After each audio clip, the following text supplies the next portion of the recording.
When you became very wealthy, which is in the last few years or so, you became very involved in philanthropy. Much of your giving has related to African American related projects or causes, and I'd like to just talk about a couple of them. Sure. The African American History and Culture Museum, where we're now at, what attracted you to that cause? Sure. There are two elements. We have been stained by the history of slavery and still stained by the part of of racism.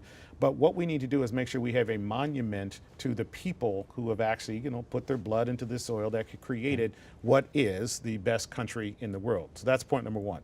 Point number two, I think it's important that the people, African American people, have a place to come to feel a sense of pride of who we are and where we're going, and also contribute their story. The majority of my gift is actually the digitization of the African American experience. So any family can now digitize their photographs, their narrative, their videography, whatever it might be, and it's now a part of this museum. And people will be able to learn about their family histories in ways that come alive. Was this something that your parents instilled in you, or why did you decide to become such an active philanthropist in just a few years? I saw my mother write a $25 check to the United Negro College Fund every month growing up, and even when I wanted a new pair of Converse All-Stars, she said, "Go earn the money to get them yourselves." And so you wrote that $25 check, which I could have bought 2 pairs with.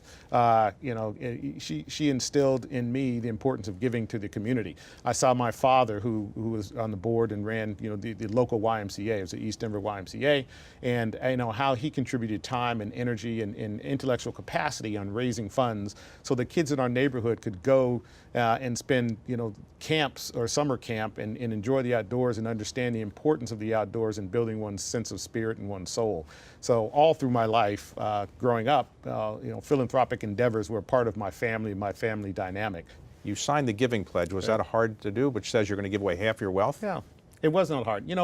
It's so interesting. And it's wonderful that the Bill and Warren and folks like you are actually out there having and being evangelists for what this is. One thing we have to do is ensure that our society is a just society. Our society has the ability to actually cure its own problems. And while we accumulate wealth on the one hand, we need to also solve the problems that are facing us today while we are alive. Part of what I think about is I know today the problems that are facing the communities I care about, and if I have the capacity to do something about them, frankly, it's on me to do something about them. And the Giving Pledge is a good way to put a signal out there that say, listen, this is the right thing for anyone who accumulates wealth of any size, irrespective of whether you sign the pledge, to actually care about the community in very meaningful ways. You have another very interesting philanthropic project. You have a ranch that you have converted.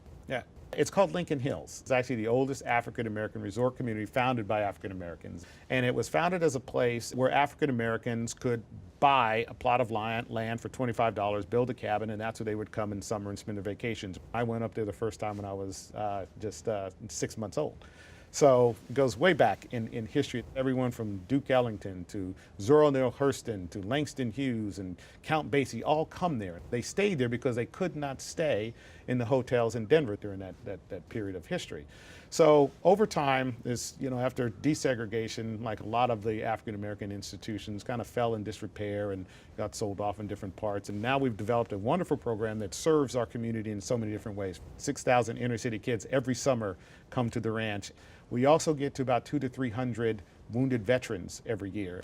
In the winter, though, when the ranch is pretty much shut down, one of the things that we identified, my wife identified this, was that there are programs, one's called Together We Rise, who we partner with, that actually handles aging out foster kids.